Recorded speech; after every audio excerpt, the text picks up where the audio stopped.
Sean na nótaí Staideár Ghnáthóg, so the study of a habitat. Táí fólama. Jeirún chabadil seo bíarcam se bhebalta Ghnáthóga éagsúla a ahans. So different types of habitats to recognize them. Imscrúdú a dhéanú Ghnáthóg today. So to study a habitat by looking at na gréthe timpachta a thós, so the na rudí na cilda na éiríne na na tasca timpachta a thós. Áhara úsáid le plandaigh an bhí animu to use a key to identify plants and animals. Organ ní bháilú collect animals in a way and plants in a way that doesn't harm the animal. Agus in méid plandaí in Ghnáthóg a bheas, so to estimate the amount of plants in a habitat. Rud eile a bíarcam mo se bhebalta míniu na arúnaithe adaptation, omíocht, competition, idir spléthas, interdependence, the organí in Ghnáthóg a phlé to discuss them. Agus míniu a thuirt an dóid a hraban funineh agus dana tríd and arnica chorus. So describe the way energy and matter kind of flow through our eco-chorus. So the changes that take place. Na haracal, ecoliart, sin ecology.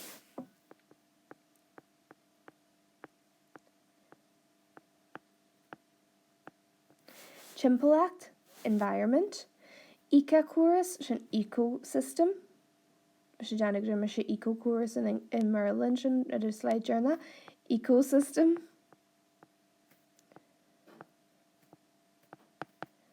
Ghnáthóg, habitat. Tasca timpachta é bhíthe. Seo rid nachhfuil beo. So an environmental factor that is not a living thing. Cosla chalked, cosla pH, cosla gui. So rid a bí a chur in iste ar an timpachta nachhfuil beo. Anything that affects the environment that is not living, like the wind, the temperature, the pH. Ochar san nahant, an identification key, so ID, identification key. Ethic, sin ethics, could you lower much get a big fat ethics and will she cart Staideár dhéanú an bhí, will she cart iad a thógáil má is an Ghnáthóg le Staideár dhéanú athú, rudí mar sin. Iad seohan seo na cildan the tools a úsáidir chun ecoliart a dhéanú, so the tools that are used to do ecology. So puter sin puter, líntan scopa sin cilachasla anga, a net, lehan ballíthe to collect things, gaiste pitfall, a pitfall trap, agus quadrate. Arúnaithe sin adaptation, pobl, communities, omíocht, competition, idir spléchas, interdependence, targóirí seo producers, not movie producers, rudí in sa Ghnáthóg a hargaíonn a chud bí a hain that produces its own food. So rudí cosla plandaí, blasa a dhéanann a chud bí a hain tre photosynthesis. Toltóirí sin consumers, cosla is toltóirí Virginia, consumers. Ní dhéanann muid a chud bí a hain caithfí muid é a agus é a ihe, consumers. Lovíthirí sin herbivores.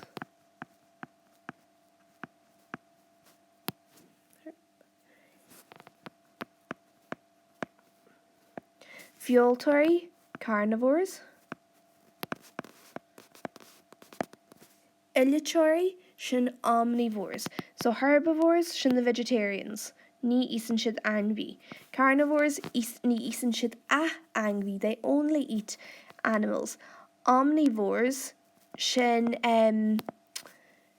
rudí a ísan plandaí agus ainmhí so sin daoine. We are omnivores. Gian scéaltarí seo decomposers. Brisin siad síos rudí sa timpolacht. Bí a chlaude a food chain. Mas muitin siv like, you know, that phrase, you know, like I'm higher up the food chain than you. Rudí mar sin. It's smuitiú ar food chain sin an dói an dói a rudde ísan net ísan ainmhí an ainmhí atá ar an chain rudde. Bí a anga food web sin ar tá couple food chain nasci le héile they're interlinked.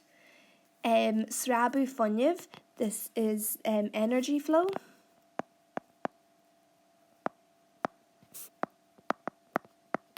Srabu downde, matter flow.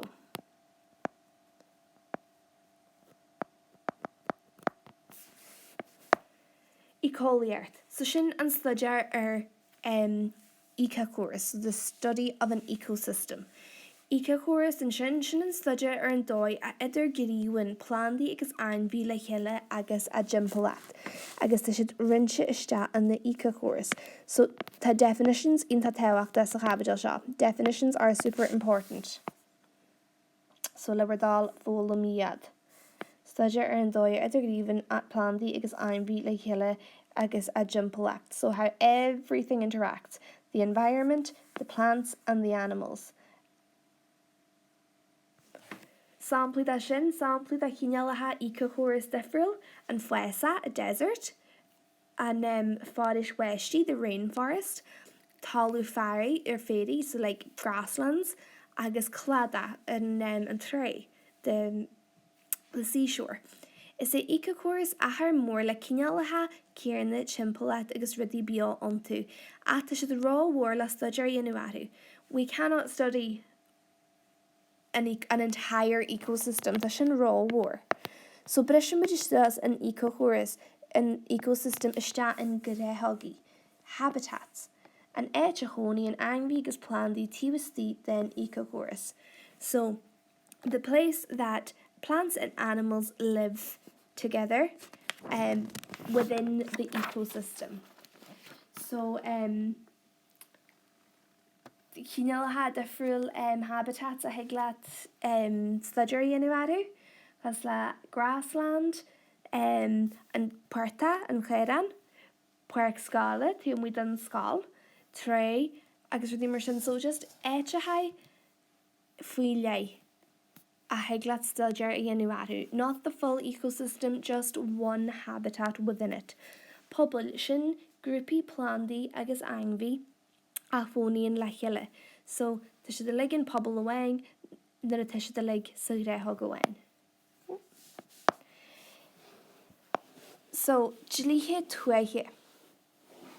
So tugtar field work ar an staideár a dhéantar ar Ghnáthóg éitiúil. Nar a dhéantar imscrúdú ar Ghnáthóg ar bí caithfear na dlíthe tuaithe a leanúint. So when we are going to study an ecosystem or a habitat, we need to follow the countryside code. So cai tú cadail o listasas tíú, so matatasagal arc or park in art if you're going to go and pick a field as your ecosystem. If you don't own the field, you have to get permission to go into the field. The ridge gafti a BDA, ma hin tú sta an park den jartelis ma gan tú jafte fáscoche agus ma ta kiri sí sa jaftas range sí sa forks range de ma. Ní bhil sin in tadí wún si don dunne ar blis an fork. Na could sta ar stock, na could sta in the hangvi. Don't disturb the animals. Na gin damash did that gafty clean that body, so na gin damash that rid the beat is the Ghnáthóg. Agus na fed brisker the this is a golden rule for life. Not just just not just the countryside code for doing ecology. This na fed brisker ido ye. The quick came a gestion that a tattoo genu staideár Ghnáthóg. Ifir hín, taring leerscal shimply den Ghnáthóg an oltu Staideár. Draw a simple diagram of the habitat that you are studying. Ifir dá, tóis agus glá contest in the sunray chimpleach in neu bheover sa Ghnáthóg. That's at abiotic factors. Biddy napol bio, so glock and chalked. Glock luas na glíhe, the wind speed, take the temperature, take the wind speed, take the pH of the water, mat that isce agus ridí mar sin. So task a chimpleach in neu bheover non-living environmental factors. Sa neahan agus gen listed in the horgani a lig sa Ghnáthóg. Identify using a key. Tá muid go le arcar na hohad, na identification keys at a womanship. So identify and make a list of all the organisms in the habitat. Cyrní sampled in the horgani na féidir a ahan sa Ghnáthóg, ma hagan tú trasna planda na waka tú rial, agus níl tú able to a ahans, heg písa big dan planda sin o hógal le codú lat. Ma hagan tú trasna angvi ag lat a rid cyrna inu. Jen mastahan an ever da ga organ as sa Ghnáthóg. So the difference between this and this. In Hiedkin Shaw, it's what's called qualitative.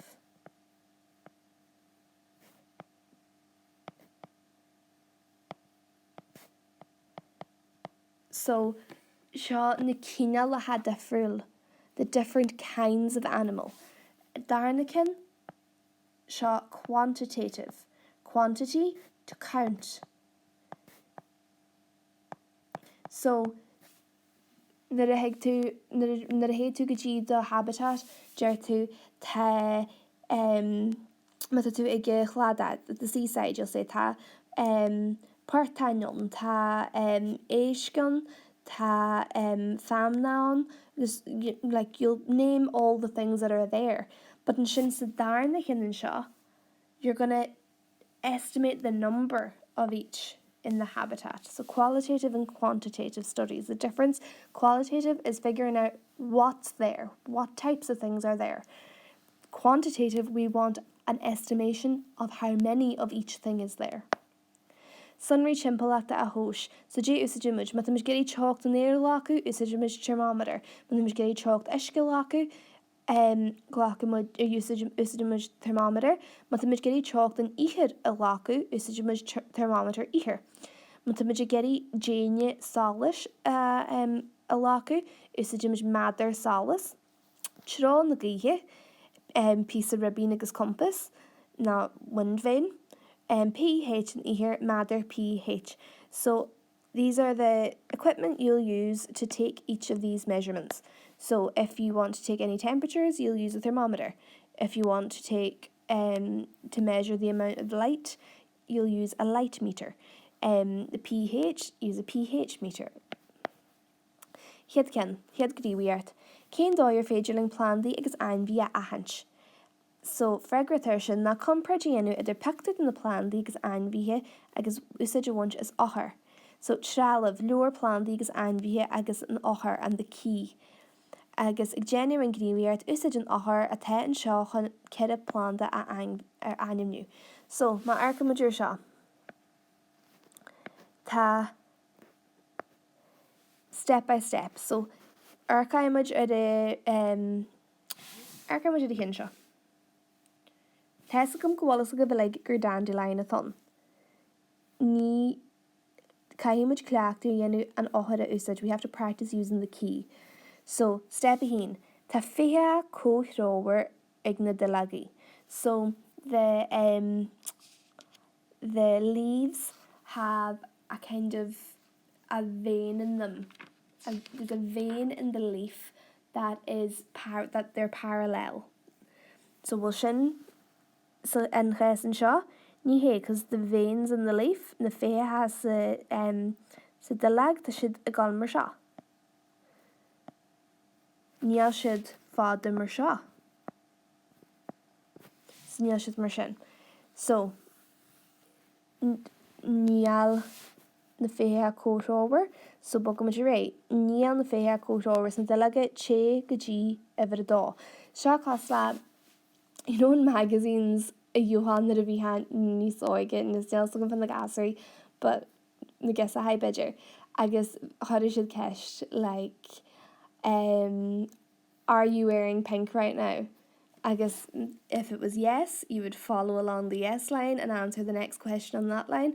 If it was no, you'd follow along the no line and answer the question on that line. So the seo ddíad a cos leisin. So take a ever a dog, because no, níl, that does not describe our plant. Níl imil na dilige spí canna. So will imil na dilige spiky. Te, so níl sin ceart. So te imil na dilige spiky. So rahim much go ever a tree.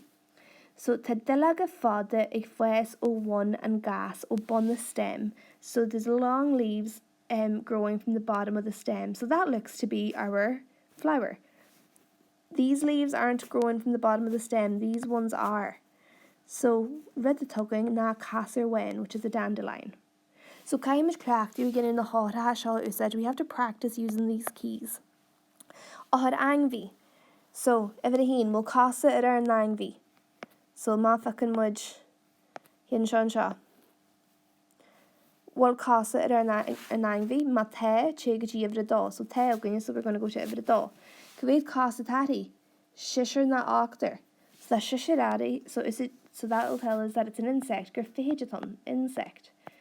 So we went, does our creature have legs? Yes. Go to number 2. How many legs? So fihigiton she. So mas muichin mudjin shin mit bijiganarka how much kin gan casa. One without legs. So gan casa chagaji ever tree. So we'll skip down to ever tree. Carp runche in the yelloge. So is it segmented? Te. So chagaji ever a keher. Carp fada la kajwar yelloge. So a long body with a lot of sectors or segments. Yes. Peish talin. Monero kajwar segments, but ta couple of segments on, but not as many. Coslan hinshaw. Though caterpillar robin. So that's how we would use the key. So Shaw and via Ella, so gusage in the her Shaw, ma arkin would in Shaw and Shaw. So usage in the her hundred Shaw a amshu. So wushkihen an nangvi. Nia, so gan skihen go gaji every do. So gaji every do. Ni smona 8 cos, na gan ni smona 8 cos. Then ni smona 8 cos, we have more than 8 legs on our animal, so we'll go to number 3. Well, peda casa at a segment, na ye peda casa. See our centipede. For every one segment of their body, this is segments of the centipede's body, there's one pair of legs. Mathematical millipede, for thinking of a millipede, for every segment of their body they have 2 pairs of legs. So an angvi to Virginia Gerker and Shaw, ta come go níos mó na paid away casa igahan segment. So we're going to say ours is a meal casa, a millipede, because there's more than one pair of legs per segment of body. So could you your federling plant digas angvi a chrinu in Ghnáthóg. So how do we collect them in a way that doesn't harm them? So traliv skin, putter, clare ballihe, brachlang, pitfall trap, anga, stein na krushkin, agus lianbug. So a knife, a putter, a collecting tray, a pitfall trap, a net, a jug or a jar or something, and a small trowel. Several tarts. Beheart on plasta a vagenta as ever. Na féidir de bhreisiú beheart éda agus broga orna a chahu, beheart ara a lacu ma tan Ghnáthóg flio na gare. So ma tu usage, so use plastic instruments that are not flimsy, that will not break and leave mess in the habitat. Make sure you're wearing the proper or appropriate clothes and shoes. No point in going out in a pair of sandals to a rough kind of river with loads of rocks and stones in it. It would not protect your feet, so make sure you wear appropriate clothes. Beheart ara ilaku mata shag flo nagari. So if it's a rough day or the surface that you're walking on is wet, then you should be careful. And ethics, anal radigan cart na me cart. So you always have to think, if I do this, will I harm this animal? Will I do something that is morally or ethically wrong? So sin hish ethic. Plandy. Usage skin na liamba consample than planta a chrenu. So use a small knife. Do not take the whole plant. Na turlat the plant omland turlat piece of da. Agus usage ohar had fell ma anum and flanda. So do not take the whole plant. Take one piece of the plant, a small piece that will allow you to identify the plant, but still not harm the plant, not take the plant out of its habitat. Anvi animals, so higling putter usage, not anga, bratlang. So these are the things that we can use to collect animals. So a putter, a sweep net, a beating tray, or a pitfall trap. And sin usage an ohar, the key, the identification key to name them. So Sean putter and Shaw. Agus dói dissuasion na you ha say damo ladybird and Shaw.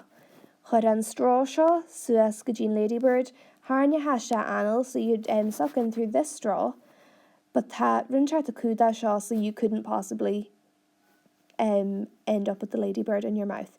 So you just suck through this straw, which would cause suction like a hoover that would bring the ladybird in here, and the ladybird would be fine. Shot net lihen walihe, so beating tray. So pisa ada and shaw, I guess you really need to not cut into ma here, so you'd put out the soil on this and literally just cosla sieve willa you'd beat the tray. I guess hit you here like fridge, but vilna a hand be fleke. I guess in sin and pitfall trap, kerkla huas, I guess so though Paul gent agus talu kudishta glonyabig na kana, I guess hitcho and einviestahan, but this is okay. So once you identify them, you'd release them back. Kestine, Kane doy wallace again grow einvies a greha go walkatu, Margaro should lefekel.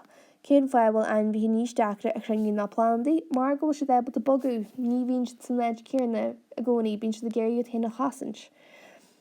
Agus cén fáil se tehacht in na hainbhí ar egal arás snéid a hóg tú iad. Ma fecinn tú suas ainbhíbag, agus má hairnta san tainbhíbag arás in snéid defriil ó net a fuirtu bha. If you pick up a little animal and leave it back in a place where it wasn't, Bidger a spot a heart as a rash on that Gurusha inta Gurukush work to had heart. There could have been a lot of predators in the spot where you left the little animal back, and that would cause that animal to be killed, and that would be unethical. So we always leave them back where we found them. Quadri agus tras cross line. So Shaw stuff at that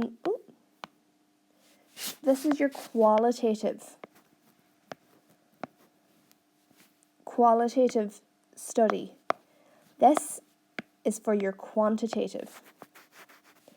This is your quadrat, agus tras cross line, the transverse line?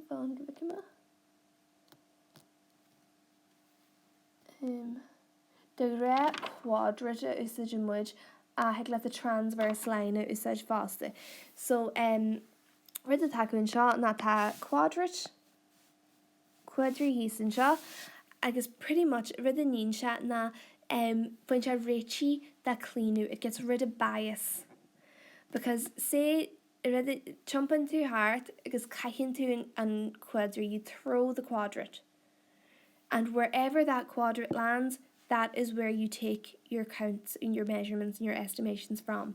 And you'll throw the quadrat maybe 10 times and count the amount of times or the amount of animals or plants of that kind that you find in that quadrate area. Because that mehasa is siúlthart a habitat ar a Ghnáthóg agus anera smailm sa boinjay, smailm sa ladybirds, so go dúir ladybirds hallan seo, so mis go huntas hallan seo. Then that would not be an accurate representation. If you decided you really like ladybirds and you found a corner of the habitat where there were loads of ladybirds and you put down your quadrate there and you decided to count from there, it would not be it would be biased. It wouldn't be a fair counting because you made a decision to put it there. Whereas if you close your eyes and throw the quadrate, you have no control over where it landed really, and that is where you take your count, so it's unbiased. So cén dáir féidirling más de haine dhéanú a méid ainmhí agus plandaí an Ghnáthóg, so líráid, quadri, pans, pepper. So caitheann tú líráid, you throw the ball rather than the quadrate. Agus current tú an quadrate ar an talú ar an nete het líráid. So wherever the ball landed, that's where you put down the quadrate. Jin tafid the anim na han the plandaí sa Ghnáthóg. So look at the names of the plants in that habitat or in that part, and then count how many you found in that quadrate. Yena generally do it 10 times a birch in the Elid and Ghnáthóg, so in different parts of the habitat every time. Agus riu and Kate then that ga plan this in Ghnáthóg. So what you do is you take your quadrate, you throw the ball, you put your quadrate down where the ball landed. If you find grass within that quadrate, you put a tick beside it. If you find a dandelion within that quadrate, you put a tick beside dandelion. And then at the end, you'll count up how many times when you checked in the quadrate was there a dandelion. Maybe there's once that when you threw the quadrate, no dandelions were inside it, so 9 out of 10 parts of the habitat had a dandelion in it. It's like a bar chart unit in the tari. So American would shot a fair again. Grass, we fade in a hanchod than habitat, so Cade van Gate. Jay Hera Jay, Cade van Gate. A fair when, so shin buttercup. So near the buttercup on heen dodge the keher yeti. So we threw the quadrate 10 times. On 4 of those occasions, we found a buttercup inside the quadrate. So shin keher hera jay, keher van Gate. Agus shin arish agus arish dille. So a hin shin bun. Thistle, ní ocean, lafuil a han cin wing, so hín hera jay fan Gate.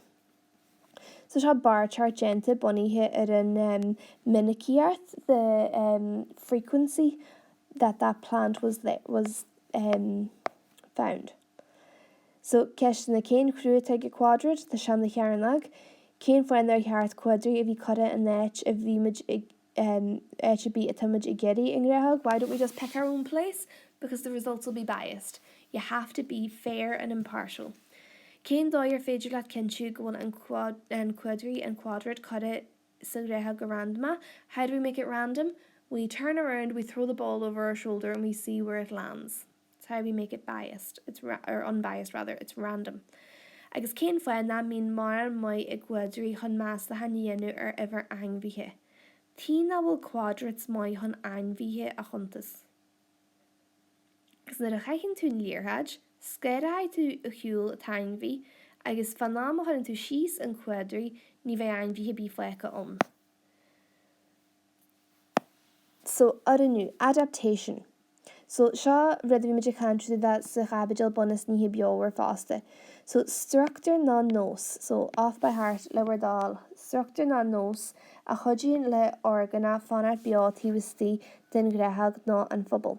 Sample de araníthe in Ghnáthóg féra, so a grassland. Tá bell fada fadana filican chun bheith ebalte nectar a all ó lehanna. Monero an bell fada cosla tube ag an butterfly. A butterfly has a long tube-like mouth so that they can get the nectar out of the plants.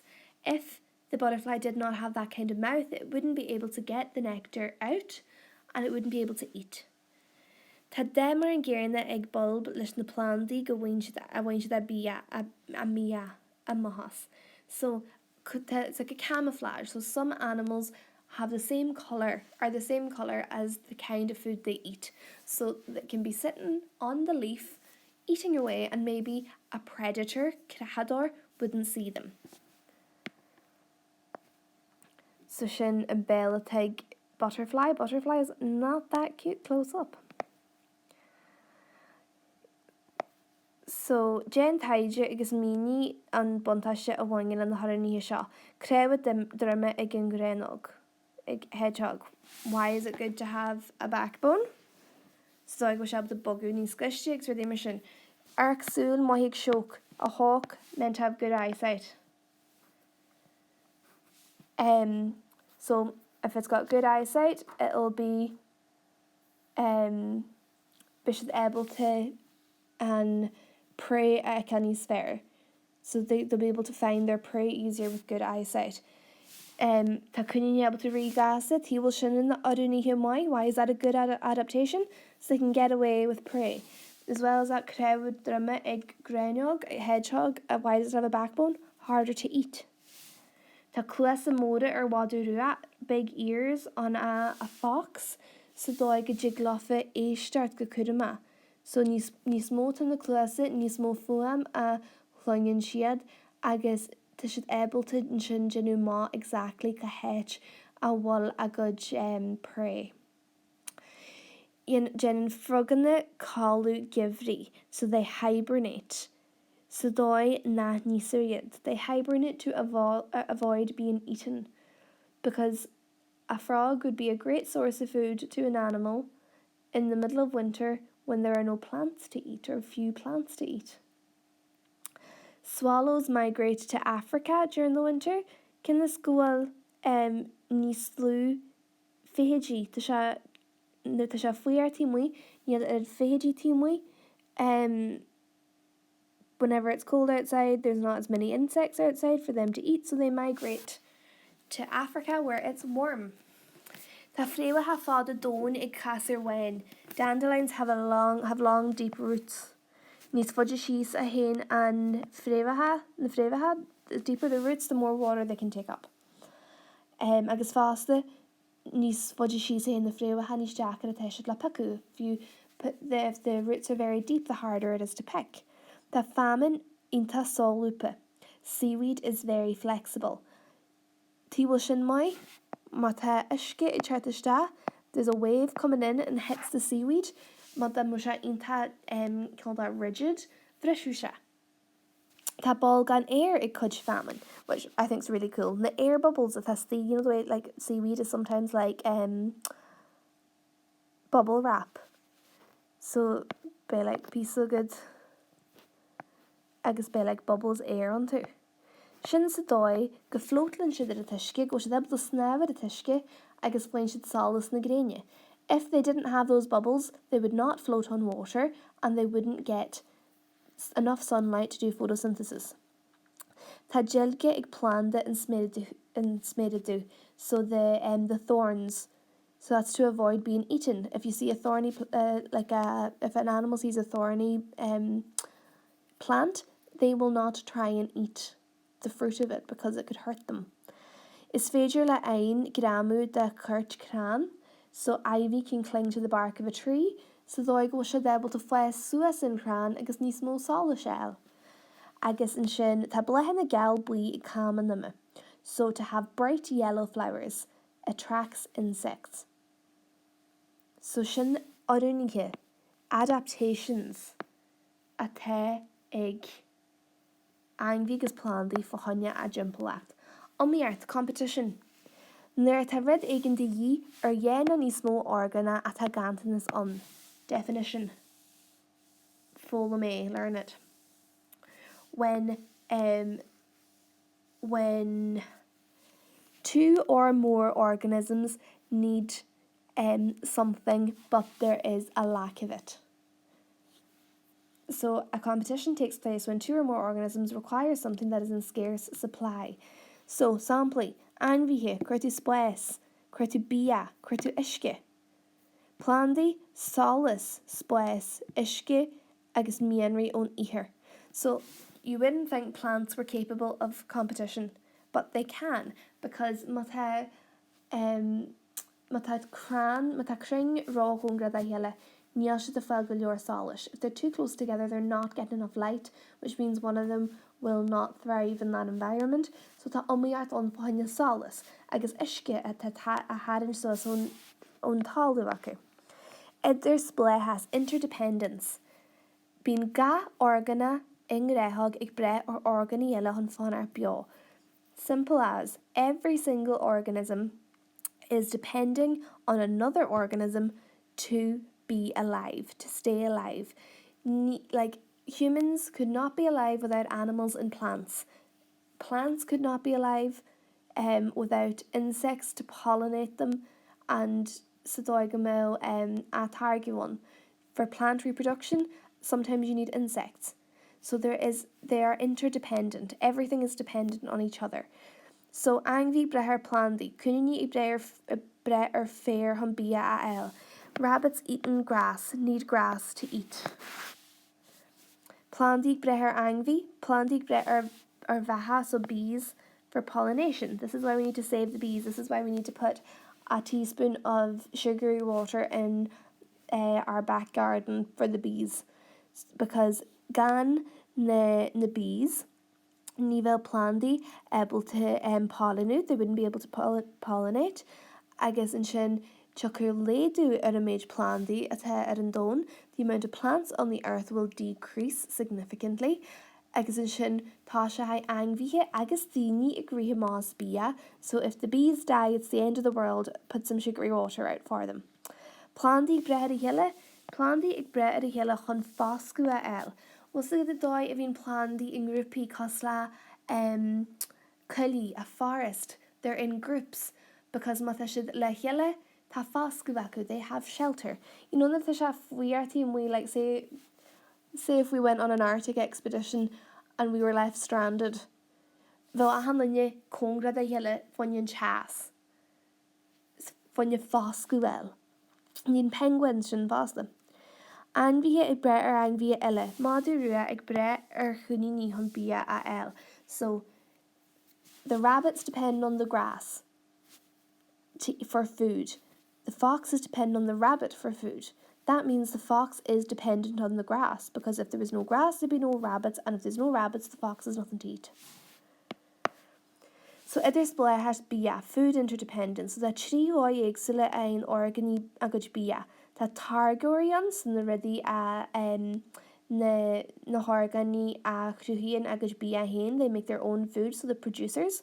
Na tóltóirí, the consumers, the ones that don't make their own food and they depend on other animals, or other plants or animals. They have to eat other plants and animals. Gian scéaltarí, decomposers. Seo bacteria agus fungus. Brisin si cheese rudí maru. So fomlai sib interalis fui a dói atá plant na a hetsin delagi dan chrán agus na a hasin a delag a ló go godin se cohia istasin ihir. When leaves fall off trees and the leaves start to break down, to rot, the nutrients from the leaves goes into the soil, making it better for plants to grow in. Bacteria and fungus are those decomposers that do that. Targary, producers. Planti glossa ian and biahin. Green plants that make their own food, like fare, dandelions, buttercups, daisies, nettles. Tóltarí, consumers. Ní an angvia agus biahin, ihin shit angvia ella na planti ella except trí hinalon. Herbivores, the vegetarians. Carnivores, the meat eaters. Ní isan shit planti, caslan madurua agus a shoke, agus an bonje. Here some girl ladybirds, the carnivores. They look so cute. Omnivore. Angvia ihin angvi agus planti casla dini. Gian scéaltarí in the decomposers. Organia ihin planti agus angvi maru. Mar hampla, clairsha, widlice, patient in the talún, worms, bacteria agus fungus. Scílann siad chemican arás sa timpolait, so scílann siad na cothia arás de seasan ihir agus sin tá sin maidúne. Bia cloude, food chain, sin an rud a thugtar lista organa a níhin ga organa and thorgana rive. So you'll see what I mean. It is a list of organisms in which every organism eats the organism before it in the food chain. Dói simply ton la míniu which are in dói chain funneh agus cahia o níhe beower awain go níhe beower ella. So it's how energy and nutrients go from one to another of living things. So Lilian Saidina and meal lauda and straw in the Jane and funneh agus cahia. So the arrows tell us what way it's going. So shout with the dirt ma. Bunny rabbits eat the grass. Fox eat the bunny rabbits. So the food chain is grass, bunny rabbits, fox. This is when, like, saying that to the country, like if someone is higher up the food chain than you, they're the top dog. You're the grass. So seo sampla eile da bia laude, dilag, bulb, smola agus spirog. So Eason and bulb and dilage, Eason and smola and bulb, agus Eason and spirog and smola, which is kind of cruel that they did another bird. And roll it a gian skeelterry in meal laude, right? Fair, fin cut and fair boes. The decomposers break down the fair. Nid ein cunin boes, monobosha lagetche, agus an isharu and yin cunin, the excretion that the bunny rabbit does, cause that urine agus feces. Gian skeelterry. Gian skeelterry are the dusty bins, or the hoover. Brishin should choose 100. And madurua.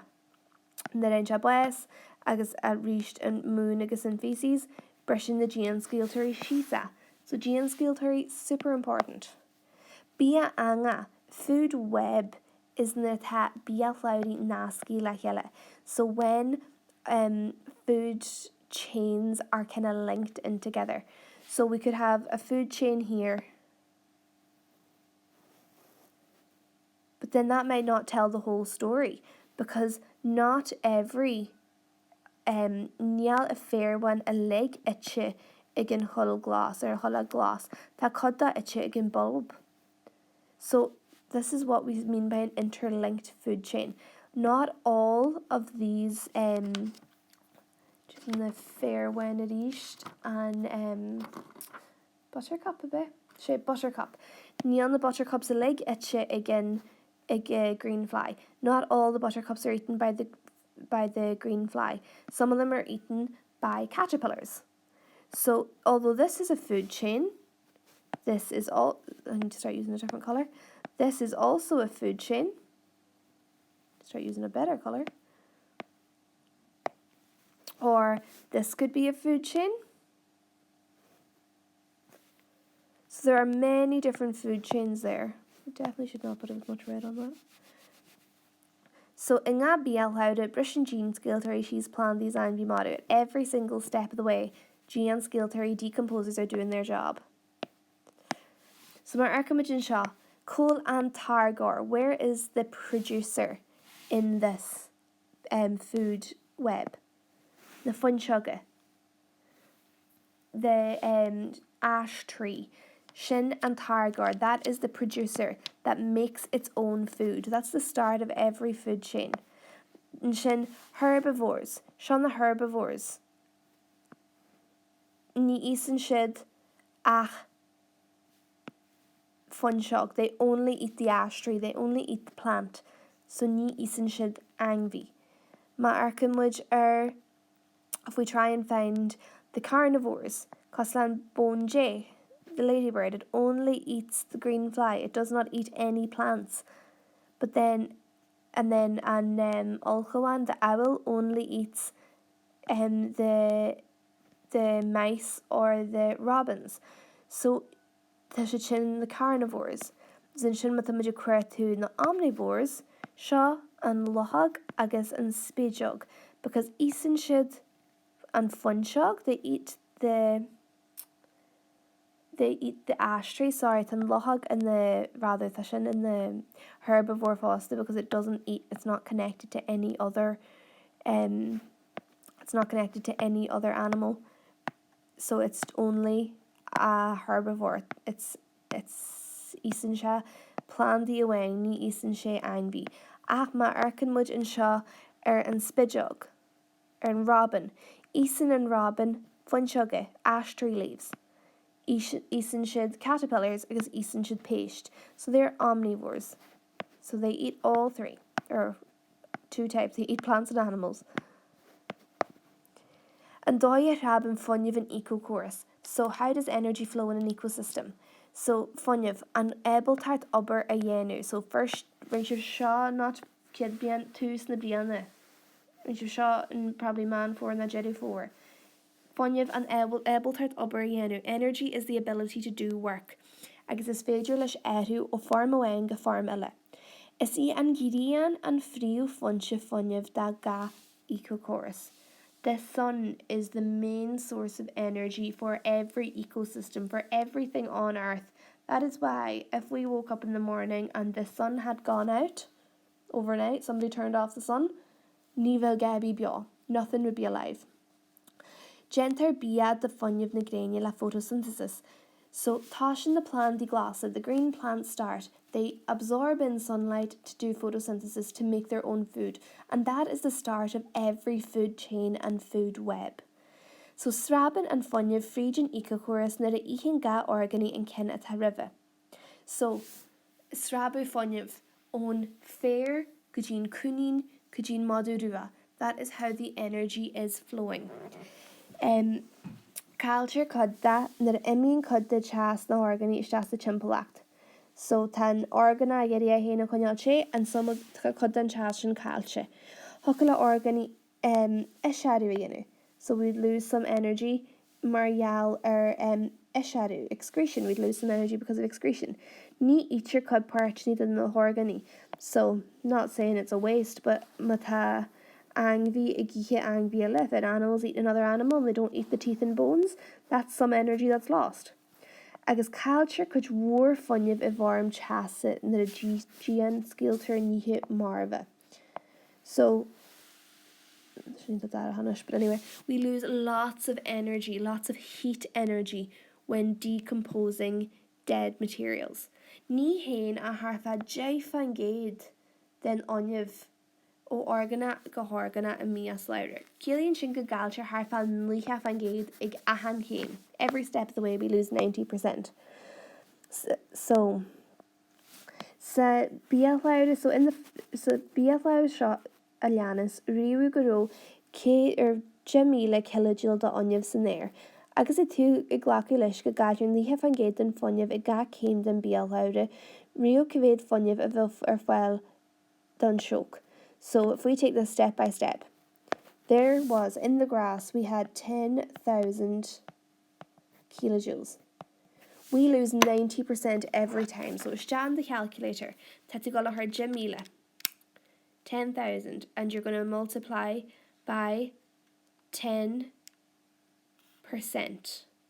because that is what's left. So you lose 90%. 90% has gone sayonara. So then left in the grasshopper is getting about 1,000 kilojoules from the grass. Medifa jaifangé de richt, multiply by 10% again, and you'll find how much energy the frog is getting from the grass. Agus sin céad kilojoule. And sin that a hamish gajin shook to the hawk. Jaifangé da céad, 10% of 100. J kilojoule. Fan a ein sha fríd gají and shook. Níl a J kilojoule, then fair fleca. Only 10 kilojoules of the energy that came from the grass is left. Cén dóigh a rabin dauna in ecochorus. So dauna a hugtar matter, states of matter. So you should this definition lewer dal búsha agav.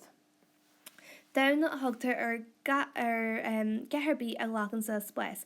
Riddabi a lachansa space. Anything that takes up space has matter.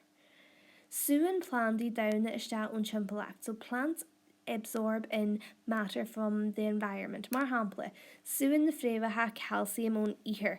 So the roots draw in calcium. Suture carbon iste ón air a warm carbon dioxide. Tuair an plantaí iste CO2. Cén dauna ó organ a bhhain go thorganna eile in míl fouler de réim mar a ítear ga organa. So the matter then goes through the food chain as it's eaten. So fuair an angvi or an cunning calcium on air. The bunny rabbit got calcium from the grass. When the fox ate the bunny rabbit, it got the calcium that the rabbit got from the grass. So chain calcium on fair gajin cunning gajin moderua. Chain carbon on fair gajin cunning agus rish on cunning gajin moderua. So sinna dói a rabin down that matter flows. So sinna engine. Ní culture down o ecochorus degra. We usually do not lose matter from the ecosystem. Jerta ganyenter down a him shrielu. So there are cycles. So that carbon in the ecosystem moves in cycles. Agus that cabbage or shin at a bhliain chicken of next year when you don't have me anymore. What a terrible tragedy. Ní bheith tenu and chimreal carbon agus an chimreal isce, so you'll be doing the water cycle and the carbon cycle. In míl louder mar hampla chain ein fuel agus na codanna na nature iste san ihe. So any waste in any part of the animal that is not eaten will decompose into the earth. Gian skeelter and shaw egg skeelter na dúla iste san ihe. Is féidir na plantaí na dúla seo a hu iste agus táisí an chimreal ríist. Where carbon a bhí san air go dtín chunin. Where an carbon sin on chunin go dtín madu rua. For an madu rua bues. Gian skeelu and carbon arás iste san ihe. Agus in sin háisí na plantaí ag suaiste and carbon sin a ríist and on we go again. It's a cycle. So the plant had carbon in it. The grass had carbon in it. The rabbit ate the grass and got the carbon. Then the fox ate the rabbit and got the carbon from the rabbit. Then when the fox dies and decomposes, the carbon is released again into the earth, and the plants that are alive absorb the carbon. So it's a cycle. It goes again and again. So sin sample dan seo. So ma hashin mud tashi and seo. Start here. You are here. So tan cad an chan etche gin cholag seo. Yn sin ag bidger go bhíon cholag bues agus bid be nad ihu tá sé gian skeelte. Na bidger gníhin an spider and do anala and cholag. Maybe the spider eats this fly, and then if the spider dies, anything that's not eaten is decomposed. Na bidger gnísi an angvi seo and do anala. Maybe this animal will eat the spider, and maybe that animal dies. Or not dies, rather, a shadow excretion happens and can fuel the wastes decomposed. Na bidger go se bues agus go lo se agus in the gian skeeltóirí ag brisú síos. So in sin agus fásta ma ein an crán bues tá sé gian skeelte, it's decomposed. So in sin that a harley and gian skeelu tan the elements na the minerals in suche ag na plantaí agus tashin the plantaí ag fues, and that is us back at the beginning of the cycle. So lower dal arc or an chimreal shot, look at this cycle. It's really important to understand how energy and how more importantly in this case matter flows through the ecosystem. So with la keshni biogov cur chapter atogum.